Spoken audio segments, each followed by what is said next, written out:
કે Navodaya master YouTube ચેનલમાં નવોદયની તૈયારી કરતા તમામ વિદ્યાર્થીઓનું હું કરમુખીમાં સ્વાગત કરું છું. મિત્રો, આપણે બે એકમની વાત કરી અને નવોદયની ખૂબ જ તૈયારીઓ તમે કરી રહ્યા હશો.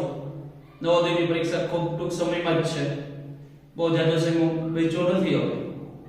ત્યારે તમારી સામે આજે હું ગણિતનું એક એકમ દશાંશ અપૂર્ણાંક અને એમની સમજૂતી તમને આજે આ મારા વિડિયો દ્વારા આપવાનો છું. દશાંશ અપૂર્ણાંક દાખલાઓ તમે ગણ્યા જ હશે, પરંતુ આજે અમુક મારી જાતે બનાવેલા એવા વિશિષ્ટ દાખલાઓ જે તમે ગણતા પણ હશો, તો એવા વિશિષ્ટ દાખલાઓ છે એની સમજૂતી હું તમને આ વિડિયોના માધ્યમથી આપીશ. આજે સૌ પહેલા તમે દશાંશ અપૂર્ણાંક એમને ઓળખતા જશો કે પોઈન્ટ વાળા દાખલાઓ જેમાં પોઈન્ટ આવે છે અને એના તમે સરવાળા, બાદબાકી, ગુણાકાર, ભાગાકાર વગેરે કરતા જશો. તો 1.40 2.30 આવી દશાંશ સંખ્યાઓ હોય છે.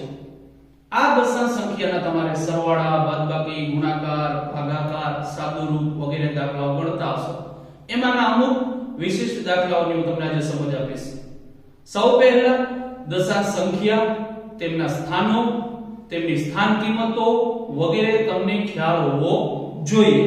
જેમ કે તમારી સમક્ષ આ સંખ્યા છે કે 12.234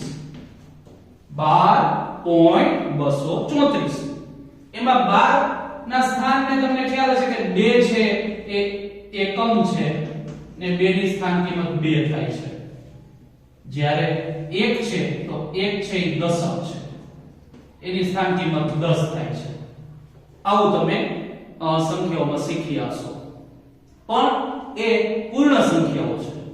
જ્યારે દશાંશની સંખ્યા છે એના સ્થાનને શું કહેવામાં આવે, એની સ્થાન કિંમત શું થાય વગેરે તમને ખ્યાલ હોવો જોઈએ, તો જ તમે સરળતાથી દશાંશના દાખલાઓ ગણી શકો. તો સૌ પહેલા તમને દેખાય છે કે 2, આ 2 છે એને દશાંશ કહેવામાં આવે છે. શું કહેવામાં આવે છે કે 2 દશાંશ. 3 છે તો 3 ને શતાંશ કહેવામાં આવે છે. એ જ રીતે 4 છે એને સહસ્ત્રાંશ કહેવામાં આવે છે. ખાસ આવી બાબતોની બાળકો તમને ખ્યાલ હોવી જોઈએ કે 2 છે એ પ્રથમ સ્થાને છે તો 2 ને 2 દશાંશ કહેવાય. 3 છે તો 3 છે એ 3 શતાંશ કહેવાય. 4 છે તો 4 સહસ્ત્રાંશ કહેવાય. એ જ રીતે એમની સ્થાન કિંમતો પણ તમને ખ્યાલ હોવો જોઈએ. જેમ કે 2 છે તો એની સ્થાન કિંમત 2/10. દશાંશ એટલે તમારે છેદમાં 10. ખાસ ધ્યાન રાખજો, 2 ની બાળકો અહીંયા ભૂલ કરી નાખે છે કે 2 ની સ્થાન કિંમત 200 કરી નાખે. તો ખાસ ધ્યાન રાખવાનું, પોઈન્ટ છે, દશાંશ છે, દશાંશમાં પહેલો એકમ છે એને દશાંશ કહેવાય, એની સ્થાન કિંમત 2/10 થાય. એ જ રીતે બીજો અંક છે કે 3, તો 3 ની સ્થાન કિંમત 3/100 થાય. 3 શતાંશ છે. શતાંશ એટલે તમે સંખ્યા જ્ઞાનમાં શતક એટલે 100 શીખી ગયા છો. એ જ રીતે યાદ રાખજો, શતાંશ એટલે 100 એટલે 3 ની સ્થાન કિંમત 3/100 થાય. એ જ રીતે 4 છે, 4 ની સ્થાન કિંમત 4/1000. કેમ કે 4 એટલે આપણે લખ્યું છે એને કહેવાય સહસ્ત્રાંશ. સહસ્ત્ર એટલે તમે સંખ્યા જ્ઞાનમાં શીખાવશો કે 1000, સહસ્ત્ર એટલે 1000. તો અહીં 4 ની સ્થાન કિંમત 4/1000 થાય. આવી તમને ખ્યાલ હોવો જરૂરી છે. કેમ કે દશાંશ અપૂર્ણાંકની અંદર દશાંશના તમામ સ્થાન, એની સ્થાન કિંમત વગેરેનો ખ્યાલ હોવો જરૂરી છે. ઘણી વખત અવારનવાર આવા દાખલાઓ પૂછાતા હોય છે, ત્યારે ઘણી વખત બાળકો દશાંશના સ્થાન કિંમત, એની સરવાળા એવું પૂછવામાં આવે છે ત્યારે ઘણા બાળકો ભૂલ કરી બેસે છે. તો ખાસ આ માહિતી બાળકો તમે તમારી નોટબુકમાં લખી લેજો અને ઘણા બાળકોએ તૈયાર પણ કરી લીધી હશે. હવે એના પછીની જે વાત છે મિત્રો, દશાંશ સંખ્યા છે એમાં ખાસ તમને દશાંશ એટલે કે પોઈન્ટ ને કાઢવા માટે છેદમાં અમુક રકમ મૂકીએ, આવી વસ્તુઓ જ્યારે આવે છે એ પણ તમને દશાંશ અપૂર્ણાંકમાં ખ્યાલ હોવો જોઈએ. જેમ કે 2.32 છે. હવે આ 2.32 છે એમાં પોઈન્ટ પછી 32 છે, તો તમે શીખ્યા જશો દશાંશ અપૂર્ણાંક કે પોઈન્ટ પછી 1 અને 2 અંકો છે. જ્યારે આવા 2 અંકો હોય ત્યારે દશાંશ ચિહ્ન કાઢવા માટે છેદમાં 10, 100 કે 1000 મૂકવા પડે. આવું તમે શીખી આવશો. તમારે ખાસ યાદ રાખવાનું કે જો દશાંશ ચિહ્ન પછી એક અંક હોય એટલે કે 1 0 એટલે કે 10, 1 0 એટલે 10 મૂકવાના. એ જ રીતે દશાંશ ચિહ્ન પછી બે અંક હોય, બે અંક એટલે 2 0 એટલે કે 100 જે છેદમાં મૂકી દેવાના. એ જ રીતે દશાંશ ચિહ્ન પછી 3 અંક હોય એટલે કે 3 0 મૂકી દેવાના એટલે કે છેદમાં 1000 મૂકવાના. કઈ રીતે? તો કે 2.32 છે તો ઈ બની જશે 232, પણ તમારે છેદમાં દશાંશ ચિહ્ન પછી બે અંકો છે, બે અંકો એટલે મેં કીધું એમ 2 0 એટલે કે 100 તમારે છેદમાં મૂકી દેવાથી તે દશાંશ ચિહ્ન નીકળી જશે અને 232 બની જશે. એ જ રીતે માની લો કે અહીંયા 2.324 હોય તો દશાંશ ચિહ્ન પછી 1 2 ને 3 એટલે કે બની જશે 2324, પણ નીચે તમારે દશાંશ ચિહ્ન પછી 1 2 ને 3 એટલે 3 0 હોય તો 1000 તમારે છેદમાં મૂકવા પડે તો દશાંશ ચિહ્ન નીકળી જાય. આવી બાબતોનો ખ્યાલ તમને દશાંશ અપૂર્ણાંકમાં હોવો જોઈએ. એ જ રીતે ઉલટ જ્યારે આવે કે તમને આવું પૂછે છે કે 2324 ભાગ્યા 1000, તો ઘણા બાળકો 1000 વડે ભાગાકાર કરવા જતા હોય છે. ખાસ એમનો સમય પણ બચી જાય અને દશાંશ અપૂર્ણાંક પાઠને યાદ કરવાનો કે જો નીચે 1000 હોય એટલે કે 3 0 હોય તો 1000 ને છેદમાંથી કાઢવા માટે ફરી તમે ઉપર દશાંશ ચિહ્ન મૂકી દો તો તમારો જવાબ સરળતાથી મળી જાય છે. પણ ઘણા બાળકો છે એ 2324 ને 1000 થી ભાગતા હોય છે. તો ખાસ આવા બાળકોએ યાદ રાખવું કે નીચે તમને જ્યારે 10, 100 કે 1000 જોવા મળે ત્યારે ભાગાકાર નહીં કરવો. જો 10 જોવા મળે તો 1 0 એટલે ઉપર એક દશાંશ ચિહ્ન મૂકી દો. 100 જોવા મળે નીચે તો 2 0 એટલે કે ઉપર બે દશાંશ ચિહ્ન મૂકી દો. અને 1000 એટલે કે 3 મીંડા જોવા મળે, 3 શૂન્ય જોવા મળે ત્યારે તમે ઉપર દશાંશ ચિહ્ન પછી 3 અંક મૂકી દો. કઈ રીતે? જેમ કે અહીંયા તમને 2324 ભાગ્યા 1000 જોવા મળે છે. 1000 એટલે કે 1 2 ને 3 શૂન્ય જોવા મળે છે. ખાસ ધ્યાન રાખવાનું આગળ 10, 100 કે 1000 હોવા જરૂરી છે. પછી અહીં 20 કે 200 કે 2000 હોય તો ન કરી શકે, તો તમારે ભાગાકાર જ કરવો પડે. પરંતુ આ નીચે તમને 10, 100 કે 1000 જોવા મળે ત્યારે અહીં તમને 1000 જ જોવા મળે છે એટલે 3 શૂન્ય છે. કેટલા છે?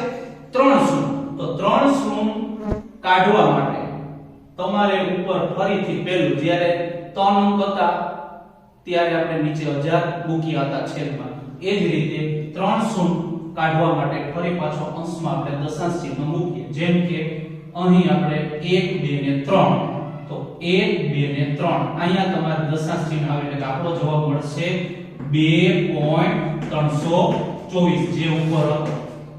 તો આવી રીતે દશાંશમાંથી અપૂર્ણાંક, અપૂર્ણાંકમાંથી દશાંશ એનું રૂપાંતર પણ તમે શીખી હશો. એ જ રીતે તમને આવું જ્યારે જોવા મળે કે 24 ભાગ્યા 10 તો નીચે તમને 10 જોવા મળે છે. જ્યારે આવું થાય ત્યારે તમારે 1 શૂન્ય છે એટલે 1 શૂન્ય કાઢવા ઉપર એક દશાંશ ચિહ્ન એટલે કે 4 ની આગળ દશાંશ એટલે કે આનો જવાબ તમને સીધો મળી જશે 2.4. આવી રીતે તમે 10 કે 100 કે 1000 વડે સીધા જ ભાગાકાર તમે મૌખિક કરી શકો અને દાખલાઓ સરળતાથી ગણી શકો છો.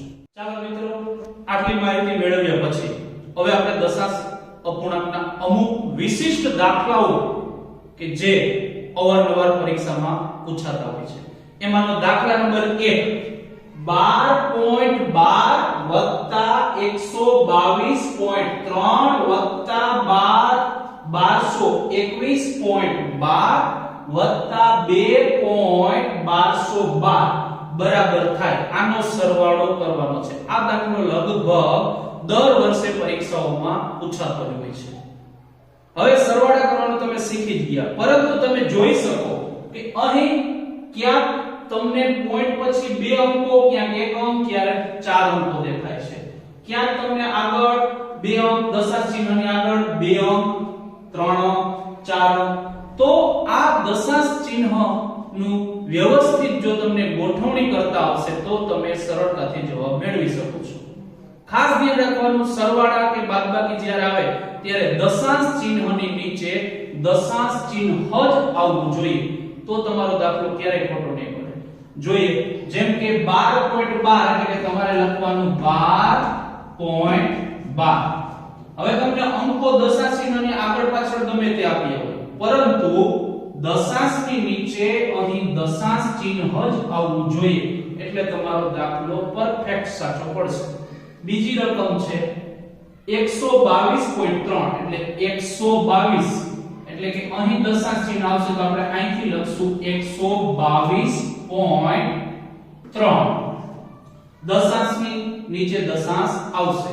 આગળ તમને ઉપરના અંકમાં જગ્યા દેખાય, તમે શૂન્ય મૂકી શકો. એ જ રીતે દશાંશ પછી પાછળ પણ તમે 0 મૂકી શકો, કેમ કે દશાંશ પછી 0 ની કિંમત નથી. જેમ કે આ 4 દશાંશ શૂન્ય એટલે કે 4 જ છે, બરાબર. હવે તમે ખાલી લખો કે આ પણ 4 છે અને આ પણ 4 છે. દશાંશ પછી શૂન્યની કોઈ કિંમત નથી. તમે 2 3 જેટલા શૂન્ય મૂકો એટલા દશાંશ ચિહ્ન પછી તમે મૂકી શકો છો. તો આગળ જઈએ 122.3. દશાંશની નીચે દશાંશ મૂકવું ખાસ જરૂરી છે. આગળ છે 1221.12 એટલે દશાંશની નીચે દશાંશ જ આવશે. 1221 એટલે તમારે અહીંથી લખવું પડશે 1221, તો જ અહીં દશાંશ આવશે. જો તમે આ અંકથી સ્ટાર્ટ કરશો કે 1221 તો તમારો દશાંશ છે એ 3 ની નીચે જતું રહેશે. ખાસ સરવાળા બાદબાકીમાં દશાંશની નીચે દશાંશ ચિહ્ન જ આવવું જોઈએ. તો 1221.12 એટલે તમે આવી રીતે લખી દીધું. એના પછી આગળ છે 2.1212. એમાં પણ એ જ આગળ એક જ અંક છે 2 એટલે આપણે અહીં શરૂઆતમાં જ લખી નાખીએ, તો જ એનું દશાંશની નીચે દશાંશ ચિહ્ન આવશે. 2.1212. 2.1212. હવે તમને રકમો અલગ અલગ આડવડી દેખાતી હશે, પણ કઈ ચિંતા કરવાની જરૂર નથી. મેં કીધું એમ દશાંશ પછી તમે શૂન્ય મૂકી શકો. અહીં તમે 2 શૂન્ય મૂકી દો, અહીં તમે 3 શૂન્ય મૂકી દો, અહીં તમે 2 શૂન્ય મૂકી દો, અને કદાચ શૂન્ય ન મૂકો તો પણ ચાલશે, કેમ કે સરવાળામાં 0 ની કઈ કિંમત નથી, તો 2 ના 2 જ થશે, ને શૂન્ય મૂકશો તો પણ 2 જ થશે. એ જ રીતે આગળ પણ 2 હોય એની આગળ તમે 0 મૂકી શકો, અને જો ન મૂકો તો ચાલશે. સરવાળામાં તમે 2 ની આગળ 0 મૂકી શકો, કેમ કે આ 2 જ છે અને એની આગળ 1 શૂન્ય મૂકો તો પણ 2 જ રહે, 2 શૂન્ય મૂકો તો પણ 2 જ રહે. અને કદાચ સરવાળામાં જો તમે શૂન્ય નહીં મૂકો તો પણ કાઈ જવાબમાં ફરક પડશે નહીં. આગળ હવે આપણે આનો સરવાળો કરીએ છીએ. તો 0 0 0 2, તો આપણે સરવાળો કરીએ એટલે 2 ના 2. આગળ સરવાળાની નિશાની તમે કરી દઈએ. પાછળથી 0 0 2, 2 ના 2, 0 0 1 1 એટલે 1. હવે 2 ને 2 4 ને 2 6. એ જ રીતે 1 ને 3 4 ને 5 ને 1 6. દશાંશની નીચે દશાંશ. હવે 2 ને 2 4 ને 1 5 ને 2 7. આગળ 1 ને 2 3 ને 2 5. 1 ને 2 સીધી રેખામાં જ અંકો લખવા, જેથી તમારા અંકો આડાવડા ન થાય. 1 ને 2 3 અને 1 ને 0 1. તો તમારો જવાબ મળ્યો 1357.6612, જે તમને વિકલ્પ દેખાય છે બી. 1357.6612. તો આવી રીતે તમે સરળતાથી દાખલાઓ ગણી શકો છો. ખાસ સરવાળા બાદબાકીમાં દશાંશ ચિહ્નની નીચે દશાંશ ચિહ્ન જ મૂકવું. ચાલો દાખલા નંબર 2 છે કે 3.25 ને 124 વડે ભાગવાથી ભાગફળ કેટલું મળે. દશાંશમાં તમે ભાગાકારો કર્યા જશે દશાંશ અપૂર્ણાંકમાં, ત્યારે આપણે 3.25 ને 124 થી ભાગતા કેટલું ભાગફળ મળે. તો એની અંદર જે મેં તમને આગળ વાત કરી એમ દશાંશ ચિહ્ન જો તમને કાઢતા આવડી જાય સરળતાથી તો તમે સહેલાઈથી સાદા ભાગાકારની જેમ જ કરી શકો. જોઈએ કે 3.25 ભાગ્યા 124. ખાસ ધ્યાન રાખવાનું 124 વડે ભાગવાના છે 3.25 ને. તો મેં કીધું એમ કે પોઈન્ટ એટલે કે દશાંશ ચિહ્ન પછી તમને બે અંકો દેખાય છે 2 અને 5.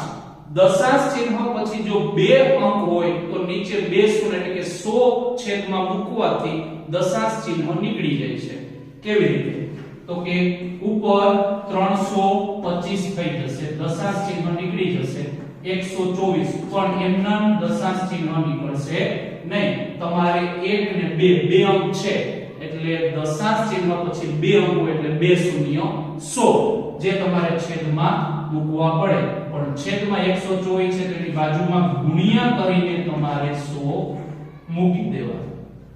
હવે આપણે જોઈ શકીએ કે અંશમાં એક જ રકમ છે, છેદમાં 2 છે. તો સૌ પહેલા છેદમાં આપણે એમનો ગુણાકાર કરવો પડે. કઈ રીતે? ઘણા બાળકો છે છેદ ક્રિયા પણ કરી લેતા હોય છે. તો એ બહુ જ સહેલી વસ્તુ, કેમ કે જો તમે છેદ ક્રિયા સરળતાથી કરી શકો તો તમારે નીચે ગુણાકાર કરો એટલે 124 ગુણ્યા 100 એટલે જવાબ થશે 12400. તો તમારે નીચે છેદમાં 12400 વડે ભાગાકાર કરવો પડશે. એટલા માટે ખાસ બાળકો આમાં સહેલેથી ગણવા માટે આપણે છેદ ક્રિયા કરી શકીએ. કઈ રીતે? તો કે અહીં 5 છે, અહીં 0 છે, બંનેમાં 5 ની ચાવી વિભાજ્યતાની ચાવી પ્રમાણે બંને 5 થી ભાગી શકાય છે.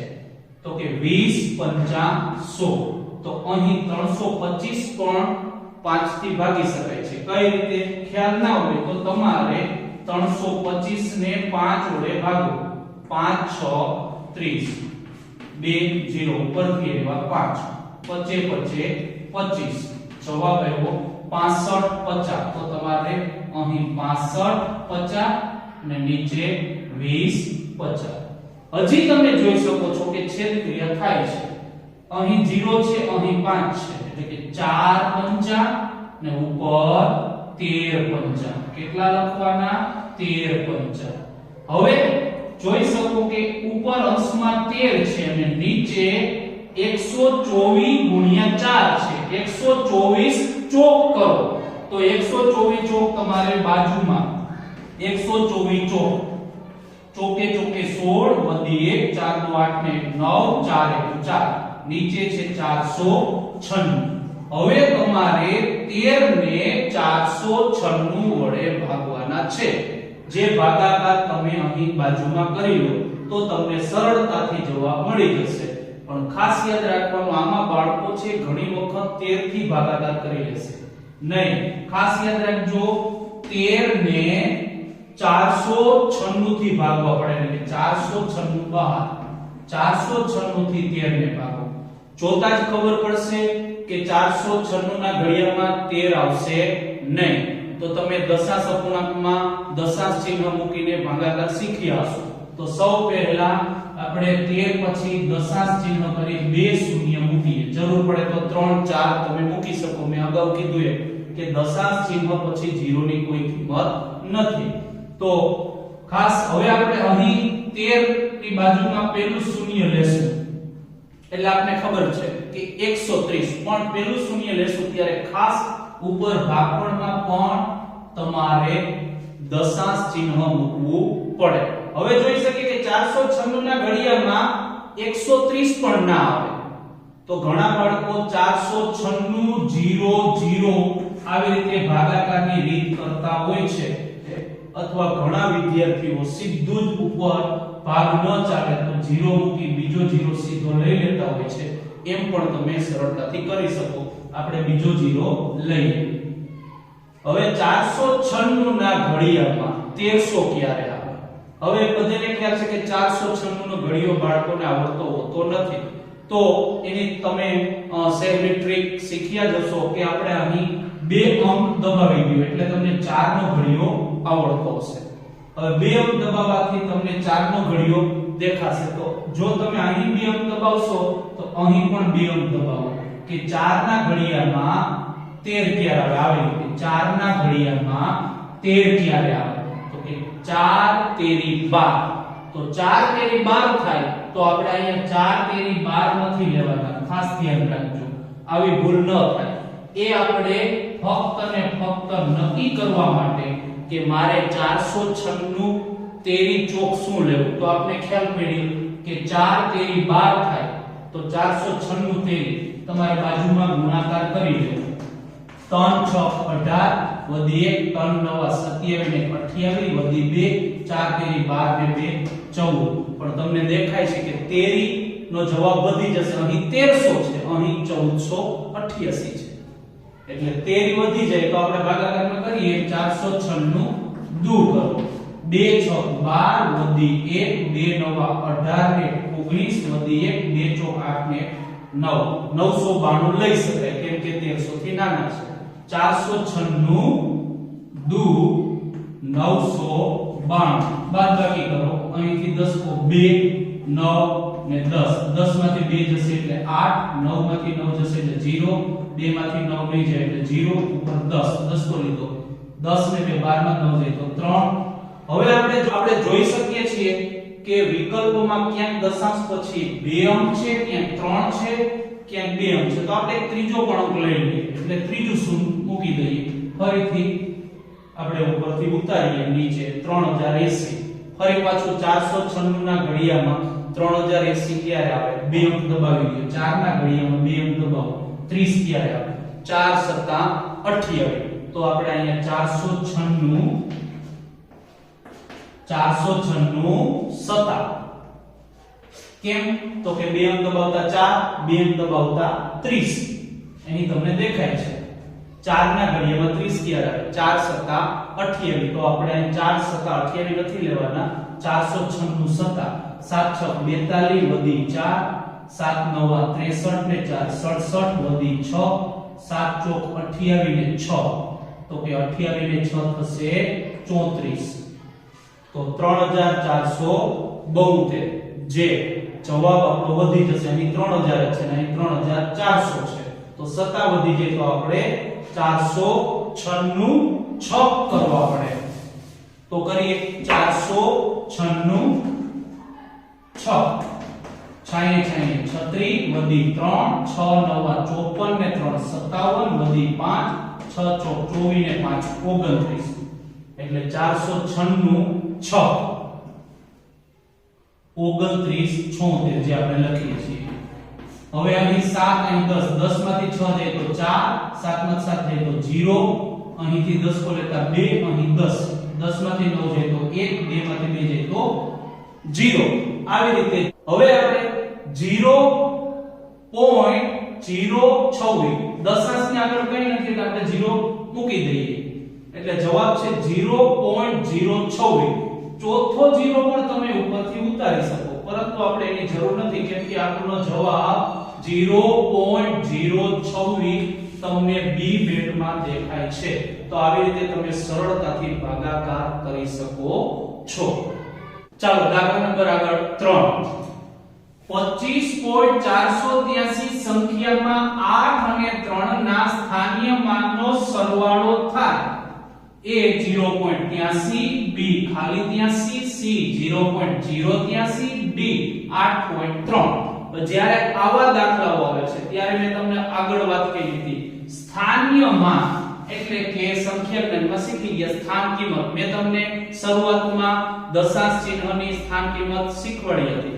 એ જ રીતે અહીં 25.483 25.483 તો હવે અહીં જોઈ શકાય કે 8 અને 3, તો કે અહીં 8 અને 3 એના સ્થાનીય માનનો સરવાળો. તો આપણે જોઈ ગયા કે 8 ની સ્થાન કિંમત 8 ના છેદમાં 100 થાય. કેમ? તો કે આગળ વાત કરીએ 4 દશાંશ છે, 8 સતાંશ છે. સતાંશ એટલે શતક 100, તો તમારે 8 ના છેદમાં 100 મૂકવા પડે. એ જ રીતે અહીં 3 ની સ્થાન કિંમત પણ આપણે આગળ વાત કરી એમ કે 3 ની સ્થાન કિંમત 3 સહસ્ત્રાંશ છે એટલે કે 3 ના છેદમાં 1000. હવે તમારે આ સ્થાનીય માન એટલે કે સ્થાન કિંમત મળી ગઈ પછી એમનો સરવાળો કરવાનો છે. સરવાળો થાય. સરવાળો કરો એટલે અપૂર્ણાંક વાળો પણ કરી શકો અથવા મેં તમને સહેલી રીત હમણાં શીખવાડી હતી કે તમને જ્યારે છેદમાં 100 કે 1000 જોવા મળે ત્યારે તમે સીધું જ પાછું દશાંશ ચિહ્ન મૂકી શકો. કઈ રીતે? બે શૂન્ય છે તો ઉપર આપણે બે દશાંશ ચિહ્ન એટલે કે દશાંશ ચિહ્ન પછી બે અંક મૂકવા પડે. કઈ રીતે? તો કે 8 છે ઉપર એક જ અંક છે આપણે તો બે શૂન્ય છે તો દશાંશ ચિહ્ન પછી બે અંક કરવા હોય તો પાછળ મૂકશું શૂન્ય તો 80 થશે એટલે આપણે ત્યાં 0 મૂકશું આગળ એટલે 8 જ રહેશે અને બે અંક થઈ જશે. કેમ કે આપણે બે 0 છે એટલે બે અંક લેવા જ પડશે. હવે અહીં આપણે દશાંશ ચિહ્ન મૂકતા આગળ આપણે કાઈ નથી એટલે 0. તો તમે સીધો જ 8 ને 100 થી ભાગવા જશો તો પણ તમારો જવાબ 0.08 મળશે. એ જ રીતે અહીં નીચે 1000 છે એમાં પણ એ જ રીતે 3 0 છે એટલે 3 0 છેદમાં છે. 3 0 કાઢવા માટે ઉપર દશાંશ ચિહ્ન પછી 3 અંક કરવા પડશે. આપણી પાસે એક જ અંક છે 3 તો એની પાછળ શું નહીં મૂકીએ આગળ મૂકીએ તો આ 3 જ રહેશે. અને હવે અહીં દશાંશ ચિહ્ન મૂકતા 1 2 ને 3 શૂન્ય છે એટલે દશાંશ ચિહ્ન પછી 3 અંક જોઈ શકાય છે અને આગળ 0. હવે આ તમને બંને સ્થાનીય માન મળી જાય પછી બંનેનો સરવાળો કરો. સરવાળો પણ આપણે પહેલા દાખલામાં જોયો તો એમ 0.08 દશાંશની નીચે દશાંશ ચિહ્ન જ મૂકવાનું. ખાસ ધ્યાન રાખવાનું સરવાળામાં 0.003 એટલે 0.003 આવી રીતે વ્યવસ્થિત તમે ગોઠવશો તો તમારી દાખલામાં ભૂલ નહીં પડે. દશાંશની નીચે દશાંશ આવવું જોઈએ. હવે 3 ની ઉપર કાઈ નથી એટલે 3 ના 3 0 મૂકવું હોય તો મૂકી શકાય. પોઈન્ટ પછી 0 મૂકી શકાય. 3 8 ને 0 8 0 નો 0 દશાંશ નું દશાંશ ચિહ્ન 0 ને 0 0 તો તમારી સામે સરળતાથી જવાબ છે 0.083 જે તમારી સામે C ની અંદર આપેલો છે કે 0.083. આવી રીતે સરળતાથી દશાંશ અપૂર્ણાંકના દાખલા ગણી. ચાલો વિદ્યાર્થી મિત્રો તમારી સામે દાખલા નંબર 4. નીચેનામાંથી અયોગ્ય છે. અયોગ્ય એટલે ખોટું. જે તમને નીચે 4 A B C D છે એમાંથી 3 સાચા છે એક અયોગ્ય એટલે ખોટું છે. હવે તમે ખાસ આ નાના કે મોટાની નિશાનીઓ તમે દશાંશ અપૂર્ણાંક સંખ્યા જ્ઞાનમાં શીખ્યા હશો તો એના ઉપરથી તમને ખ્યાલ પડવો જોઈએ કે આમાં ચડતા ક્રમમાં કે ઉતરતા ક્રમમાં 3 જગ્યાએ યોગ્ય ગોઠવેલું છે, એક જગ્યાએ અયોગ્ય છે. હવે ખાસ તમે જે નાના અને મોટાની નિશાનીઓ જે સંખ્યા જ્ઞાનમાં શીખ્યા છો જેવી રીતે કે 10 અને 12 હોય તો આવી રીતે નિશાની તમે મૂકતા હશો. આમાં સાવ સહેલું છે. ખાસ યાદ રાખવાનું જે બાજુ નાની સંખ્યા છે એ બાજુ 4 અથવા તો 1 અને પેલી બાજુ 2 પાંખિયા એટલે કે મોટા હોય ને 2 નાના હોય ને 1. આવી રીતે ટ્રીક તમે યાદ રાખી શકો. જેવી રીતે કે અહીં 1 અને 2 પાંખિયા છે એ મોટી બાજુ અને 1 છે ચાંચ એ નાની બાજુ એટલે કે નાના હોય બાજુ 1 મોટા હોય બાજુ 2. આવી ટ્રીક તમે યાદ રાખી શકો. બાકી નાના અને મોટાની નિશાની તમે શીખ્યા હશો. હવે આગળ અહીં સંખ્યાઓ છે તે ચારે ચાર વિકલ્પોમાં એક જ સંખ્યાઓ છે. તો સૌ પહેલા આપણે એમાં કોણ મોટું કોણ નાનું જોઈએ.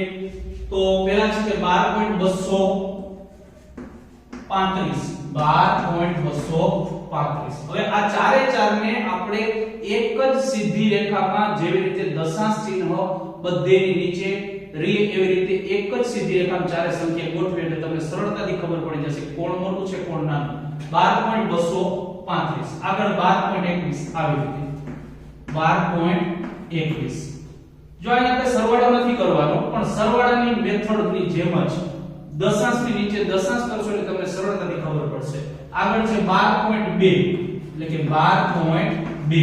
આગળ છે 12.185 12.185. હવે દશાંશની નીચે દશાંશ છે. ચારે ચારમાં એક જ રકમ કે સંખ્યાઓ આપેલી છે. હવે આવી રીતે ગોઠવતા તમને ખબર પડશે કે દશાંશ પછી મેં આગળ દાખલા વાત કરી એમ તમે પાછળ 0 મૂકી શકો, કેમ કે દશાંશ પછી 0 ની કિંમત નથી. અહીં તમે 2 મૂકી દો. હવે તમને સીધી ખબર પડશે આગળ બધીમાં 12 છે. હવે અહીં સૌથી મોટી તમને 12.235, કેમ કે બધીની આગળ તો 12 જ છે, અહીં 235 છે જે સૌથી મોટા છે. એનાથી નાના 210, એનાથી નાના 200 અને 200 થી નાના 185. માની લો બધેમાં 200 હોય તો તમે દશક નો જો તો તમને ખબર પડી જાય કે અહીં 2 2 2. હવે 2 પછી આને 3 દશક છે, આને 1 દશક છે, આને 0 દશક, એટલે 3 મોટા થાય, પછી 1 આવે, પછી 0 અને પછી 200 છે એની જગ્યાએ અહીં 100 છે એટલે સૌથી નાના થશે. તો આ જે છે એ પ્રમાણે ગોઠવેલું છે, એટલે કે એ છે એમાં બતાવે છે કે આ નિશાની છે દેખાય છે કે આ બાજુ મોટા છે, આ મોટાની નિશાની, એનાથી આ બાજુ ચાન્સ મેં કીધું એમ 1 એટલે કે 1 હોય નાના હોય, આ 2 હોય મોટા, તો આ નાના છે. પછી એનાથી આ બાજુ એક ચાન્સ આ નાના બતાવે છે, આમાં પણ એક ચાન્સ આ સાઈડ એટલે કે 1 એ નાના બતાવે છે, એટલે કે એ તો આપણું સાચું છે. બી માં જોઈએ તો તમને સીધી જ ખબર પડી જશે 12.235 ને 12.185 એટલે કે 185 થી 235 મોટા છે, પણ આ નિશાની વિરુદ્ધ બતાવી છે, ઉલટી છે, કેમ કે આ નિશાની અહીં આવી રીતે હોવી જોઈએ, જે ઉલટી બતાવી, કેમ કે અહીં 235 ને નાના બતાવ્યા છે જે ખરેખર નાના નથી. તો અહીં આપણને જવાબ બી મળી જ જાય છે.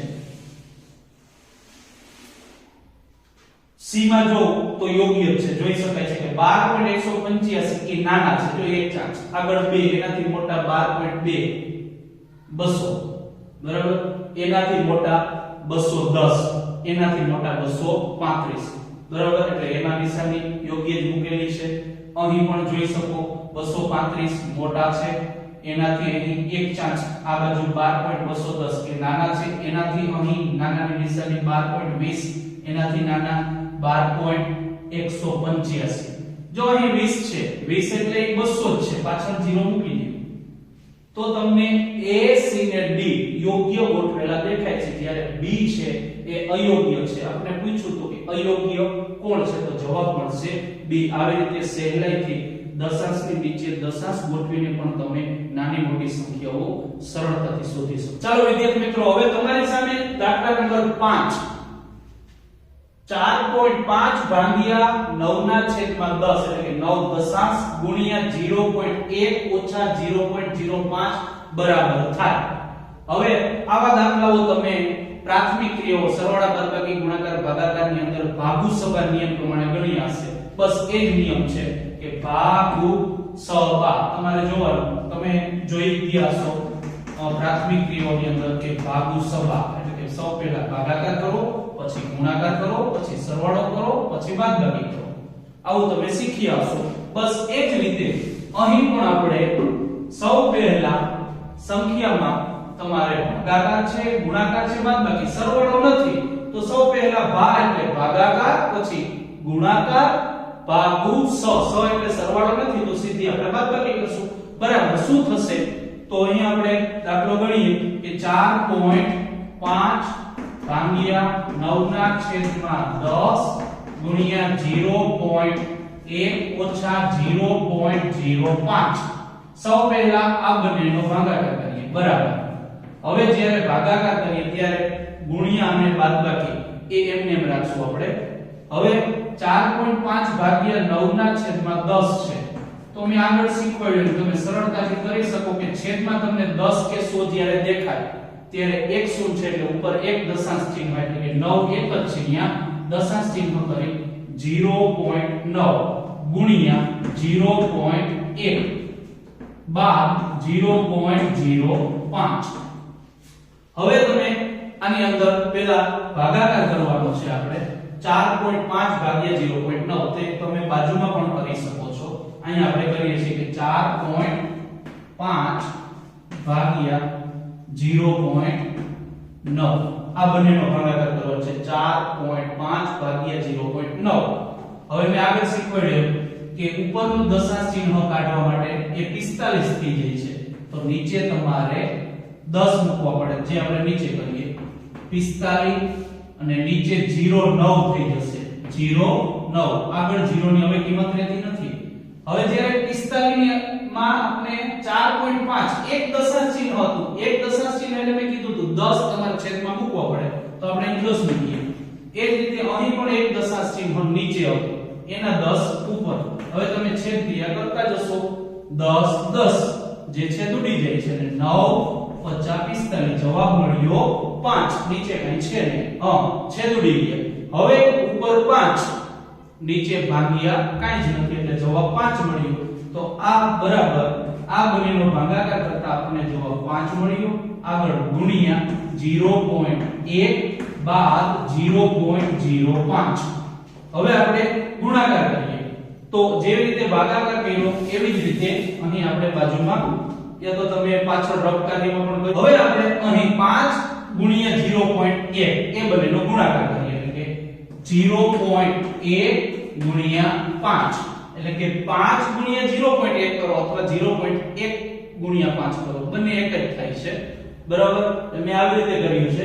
તમે પણ આવી રીતે કરી શકો કેમ કે 5 થી ગુણાકાર કરવો સહેલો પડશે. હવે દશાંશમાં તમે ગુણાકાર પણ શીખ્યા જશો કે સૌ પહેલા જે સાદો ગુણાકાર કરીએ એ રીતે કરી નાખો પછી દશાંશ ચિહ્ન ગણીને મૂકી દેવા. આવા ગુણાકારમાં શીખ્યા છો. અત્યારે દશાંશ ચિહ્ન ની સામે નહીં જોવું. 5 * 5 5 0 0.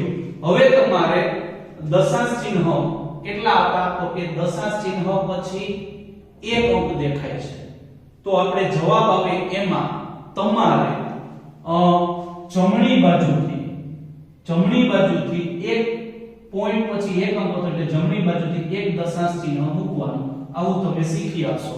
જો અહીં 2 હોય તો તમારે જમણી સાઈડથી 2 અંક પછી દશાંશ ચિહ્ન મૂકવું. અહીં આપણે એક જ છે ને નીચે જો દશાંશ ચિહ્ન હોય અહીંયા પણ 5.2 તો અહીં 1 ને 1 2 થાય તો તમારે જમણી સાઈડથી 2 અંક પછી દશાંશ ચિહ્ન મૂકવું. પરંતુ આપણે અહીં એક જ છે એટલે કે આ જમણી સાઈડથી 1 અંક એટલે કે 0.5 તો આ બંનેનો ગુણાકાર કરતા જવાબ મળ્યો 0.5. હવે ગુણાકાર થઈ જાય એટલે હવે બાદબાકી છે 0.05. બંનેની બાદબાકી કરો તો બાદબાકીમાં મેં કીધું એમ સરળ બાદબાકીમાં દશાંશ ચિહ્નની નીચે દશાંશ ચિહ્ન ગોઠવો એટલે કે 0.5 બાદ 0.05 0.5 બાદ દશાંશની નીચે દશાંશ એટલે કે 0.05. સરવાળામાં આપણે ઉપર કઈ ન મૂકતા તો ચાલતા. બાદબાકીમાં તમારે ફરજિયાત પોઈન્ટ પછી 0 મૂકવો પડશે કેમ કે 5 શેમાંથી બાદ કરશો તો અહીં દશાંશ પછી 0 ની કોઈ કિંમત નથી એટલે આપણે 0 મૂકીએ છીએ. અહીંથી 10 ખોલ્યો 4 ને 10 10 માંથી 5 જાય તો 5 4 માંથી 0 જાય તો 4 દશાંશના દશાંશ 0 માંથી 0 જાય તો 0. તમારો જવાબ મળ્યો 0.45 જે તમને દેખાય છે વિકલ્પ એ.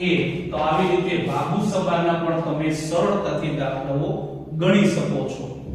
આવી રીતે ઘણા બધા દાખલાઓ ગણ્યા પછી હવે હું તમને મહાવરા તરીકે અમુક દાખલાઓ આપું છું જે અવારનવાર પરીક્ષાઓમાં પૂછાતા હોય છે એટલે ખાસ તમે આનો મહાવરો કરજો સરળતાથી તમને આવડી જ જશે. 0.465 ભાગ્યા 0.31 બરાબર થાય. આ બંનેનો ભાગાકાર કરવાનો છે તો જેવી રીતે મેં તમને આગળ શીખવાડ્યું કે પોઈન્ટ પછી 3 અંક છે એટલે નીચે છેદમાં 1000 મૂકી દો.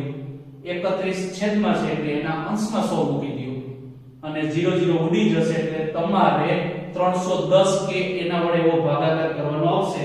તમે a b c અને d સરળતાથી ગણી શકશો. બીજો છે કે નીચેનામાંથી કઈ સંખ્યાઓ ચડતા ક્રમમાં ગોઠવેલી છે. આ પણ મેં તમને નાના મોટા વાળો જે દાખલો હતો નિશાની વાળો અહીં તમારે એમ ચડતો ક્રમ એટલે કે પહેલા નાની પછી મોટી પછી મોટી સૌ પહેલા નાની સંખ્યા લેવાની. તો અહીં તમને અપૂર્ણાંક દશાંશ બંને ભેગું છે તો જરાય ચિંતા કરવાની જરૂર નથી. 2 ને 3 થી ભાગી દો એટલે પોઈન્ટ વાળો ભાગાકાર જે આપણે કર્યો દશાંશ વાળો એ જવાબ મળી જશે. 1 ને 3 થી ભાગો એટલે 1 ને 3 થી ભાગો એટલે પણ તમને દશાંશ વાળો જવાબ મળશે. પછી આ દશાંશ ને આ દશાંશ ત્રણે થઈ જાય પછી મેં જેમ તમને કીધું દશાંશની નીચે દશાંશ ગોઠવી સરળતાથી તમે ચડતા ક્રમમાં ગોઠવી શકશો. ત્રીજો છે કે બે દશાંશ સંખ્યાનો સરવાળો 52.88 થાય જો એક સંખ્યાથી બીજી સંખ્યા 12.38 વધુ હોય તો મોટી સંખ્યાનું માન શું હોય. આવો દાખલો આપણે અપૂર્ણાંકમાં પાઠમાં કર્યો હતો કે બે સંખ્યા આપે એક સંખ્યાથી બીજી મોટી હોય એમાં આપણે સમીકરણ વાળી x ધારી અને મોટી સંખ્યાનું માન એટલે કિંમત મૂલ્ય મોટી સંખ્યા કઈ હશે તો મોટી સંખ્યા x ધારો અને અહીં લખ્યું છે કે એક સંખ્યાથી બીજી સંખ્યા 12.38 વધુ હોય એટલે કે 12.38 વધુ હશે એ મોટી હશે તો બીજી કઈ હશે x ઓછા 12.38 કરો એટલે તમને નાની મળશે. પછી x વત્તા x 12.38 બંનેનો સરવાળો બરાબર 52.88 થાય. એ પણ મેં આગળ અપૂર્ણાંક પાઠમાં આવો દાખલો કર્યો હતો એમાં અપૂર્ણાંક હતી અહીં દશાંશ છે તમે સરળતાથી કરી શકશો. અથવા કોઈ વિદ્યાર્થી સીધો જ કે a છે અહીં કીધું કે મોટી સંખ્યાનું માન શું હોય. ઘણા બાળકો વિકલ્પો પરથી જવાબ લે તો પણ તમે કરી શકો કે a મોટી હશે તો બીજી કેવી હશે નાની એની પાસે 12.38 હશે ઓછા કેમ કે નાની હશે. અહીં કીધું 12.38 વધુ તો નાની હશે તો આ મોટી છે એમાંથી 12.38 બાદ કરો એટલે નાની મળશે. હવે તમને બાદબાકી કરતા જે નાની મળી એ અને આ મોટી બંનેનો સરવાળો કરો. જો તમારો આ મળી જાય તો તમારો જવાબ સાચો. નહીંતર પછી B C ને D વિકલ્પ પર જવું. યાદ રાખજો વિકલ્પો વાળી મોટી સંખ્યાનું માન શું હોય એટલે કે વિકલ્પમાં મોટી સંખ્યાઓ હશે તો એમાં તમારે 12.38 વધુ વત્તા નથી કરવાના કેમ કે આ મોટી હશે તો બીજી હશે એ નાની હશે જેની પાસે 12.38 ઓછા હશે એટલે બાદ કરજો આ વિકલ્પોમાંથી જે મળે એ નાની અને મોટી બંનેનો સરવાળો 52.88 મળી જાય તો તમારો જવાબ સાચો.